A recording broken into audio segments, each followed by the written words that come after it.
João 10, 41, nós vamos começar por aqui. E muitos se iam ter com ele e diziam: realmente, João não fez nenhum sinal.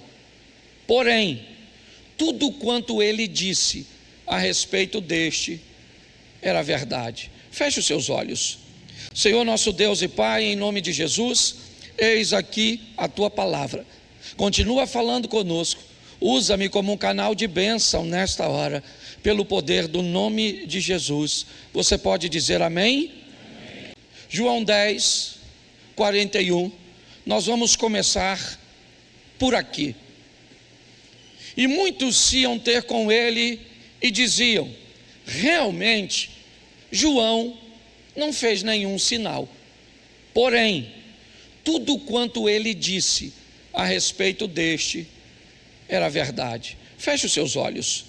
Senhor nosso Deus e Pai, em nome de Jesus, eis aqui a tua palavra. Continua falando conosco. Usa-me como um canal de bênção nesta hora, pelo poder do nome de Jesus. Você pode dizer amém? Amém. Glória a Deus. Nós estamos diante de uma descrição, não apenas,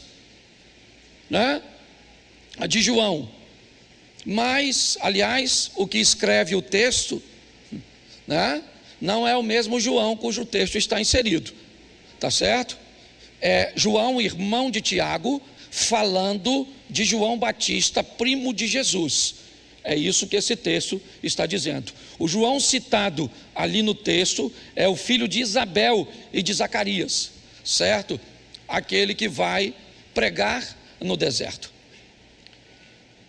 Segundo Jesus, não houve ninguém nascido de mulher maior do que João. Ninguém. Nem Davi, nem Moisés, nem Salomão, nem Abraão, ninguém. O único maior que João, segundo Jesus, é ele. Não há nenhum outro. Mas o que João tem de tão especial? Quantos milagres João fez acontecer? Quantos sinais ele operou nessa terra? Ele curou o quê? Multiplicou o quê? O que João fez para se destacar no conceito não apenas de Jesus, mas de um dos discípulos? Descrevendo isso, João era alguém que trabalhava com a verdade. Ele não era perfeito, se atrapalhou um pouco, porque a Bíblia gosta de mostrar fraquezas de pessoas exemplares para mostrar que não há 100% de perfeição. João foi um discípulo chamado para profetizar no deserto e foi muito bem enquanto estava no deserto. O dia que resolveu, por motivo eu não sei qual, sair do deserto para profetizar no palácio para Herodes, ele perdeu a cabeça. Ele acabou morrendo porque saiu de onde estava, talvez para ir para onde gostaria de estar. Mas João foi alguém que trabalhou com a verdade de tal forma que ele se destacou, mas perdeu a cabeça porque disse uma verdade que não deveria ser dita, pelo menos naquele ambiente, pelo menos daquela forma. Hoje eu quero apresentar a vocês algumas verdades que precisam ser ditas sim, mas a pergunta é: será que não é necessário arrumar um melhor jeito para contar uma verdade, para expor muitas vezes uma deficiência, para chamar a atenção de alguém com amor, com respeito e com carinho? Porque se não podemos, ao invés de solucionar um problema, causarmos mais problemas ainda. Então eu separei algumas verdades que eu acho que vale a pena você avaliar ou avaliarmos, e junto com elas, avalie o pastor, junto com elas, avalie a igreja, junto com elas, avalie meus líderes, as pessoas que caminham comigo, porque meu nome está arrolado ao delas, e o delas está arrolado aos meus, ao meu. Não dá mais para separar isso, mesmo que eu quisesse, eu não tenho como fazê-lo. Então é importante que você, como membro, entenda se esse é um ambiente que te aproxima de Deus, ou te aproxima muitas vezes das luzes, te aproxima muitas vezes da popularidade. Nós não podemos perder o foco, estamos às portas. Então vai aí, a primeira verdade, certo? Que não pode ser dita. Coloca para mim, por favor, Mateus, capítulo 28.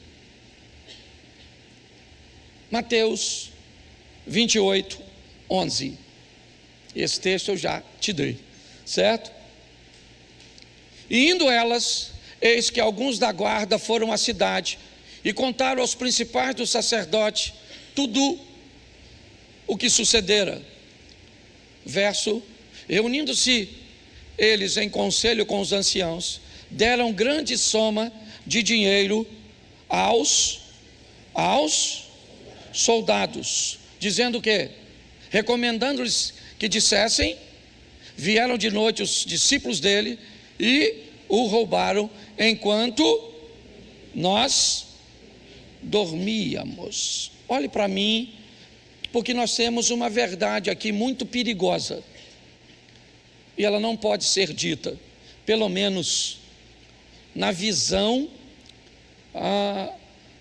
dos religiosos, dos sacerdotes. Jesus acaba de ressuscitar.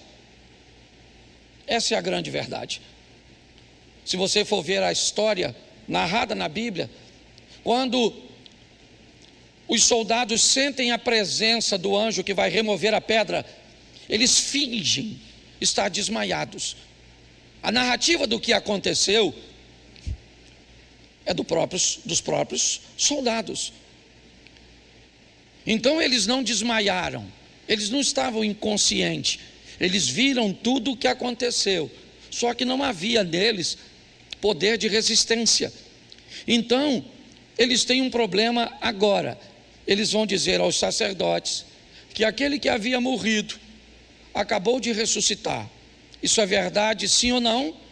Mas não pode ser dito, porque ela vai atrapalhar o sistema. Verdades não podem ser ditas quando, ou não devem para algumas pessoas, quando elas começam a atrapalhar o sistema.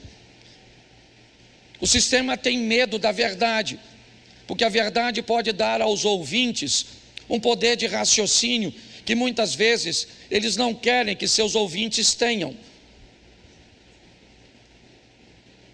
O sistema muitas vezes não quer que as pessoas saibam da liberdade que elas receberam em Cristo Jesus, então é melhor que isso não seja contada, porque pode dar muito prejuízo, pode causar danos ao sistema.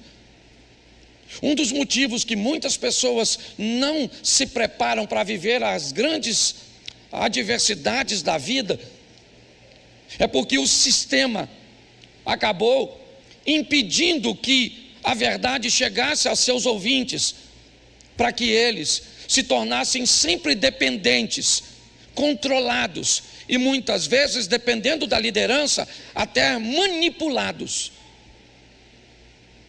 Ao longo do tempo eu descobri, e vou te mostrar isso mais à frente, que nós temos mais algumas questões cujas quais as verdades muitas vezes não podem ser ditas. O sistema pode perder muito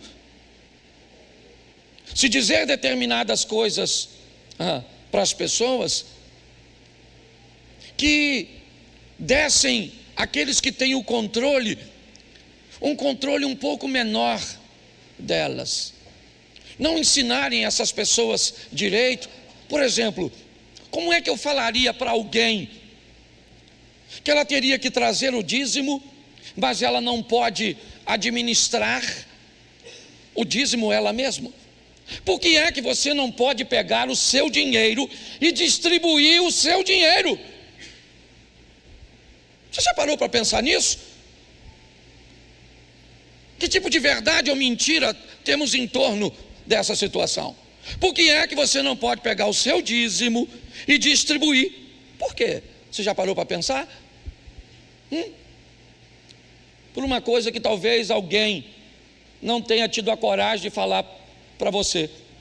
Porque se você tem noção de que o seu dinheiro deve ser administrado por você, você ainda não se converteu no que diz respeito à entrega de dinheiro. Não há conversão em você. Se você está certo ou errado, não estou trazendo uma base de raciocínio para você. É só isso, é só para fazer você raciocinar. Muitas vezes, se nós ensinarmos direito, né? Ou se você for ensinado direito, você corre o risco de precisar menos do sacerdote. Você corre o risco de erradicar da sua vida os problemas. Você vai se tornar capaz de escolher sua roupa, os lugares que você frequenta, se bebe, se não bebe, o que faz, o que não faz, onde ir, onde não ir. Vai ser tão bom para você que vai me deixar obsoleto, vai me deixar ultrapassado. Para que eu sirvo então? Para que eu existo como um pastor, se eu fui tão bom em discipular você, em treinar você, que agora você já não depende mais de mim, você já é capaz de cuidar da pessoa que vai entrar por aquela porta. Ela entra, você cuida dela, resolve o problema, que muitas vezes eu só vou descobrir depois. Mas será que eu não posso ficar tristinho com isso?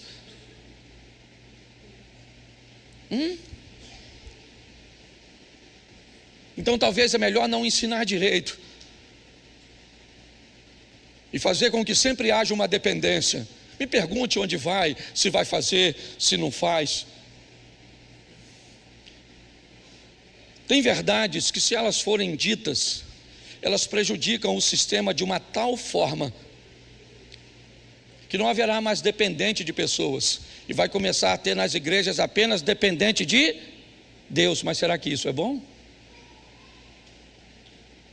Talvez esse seja um nível mais elevado, e eu já comecei, né? Já jogando um pouco mais pesado. Mas o sistema, ele não gosta muito da verdade. Conhecer as coisas, aprender as coisas, certo? Pode abrir seus olhos, e alguém com olhos abertos é extremamente perigoso. Ele pode questionar, ele não come qualquer coisa, ele não aceita qualquer coisa. É assim que funciona.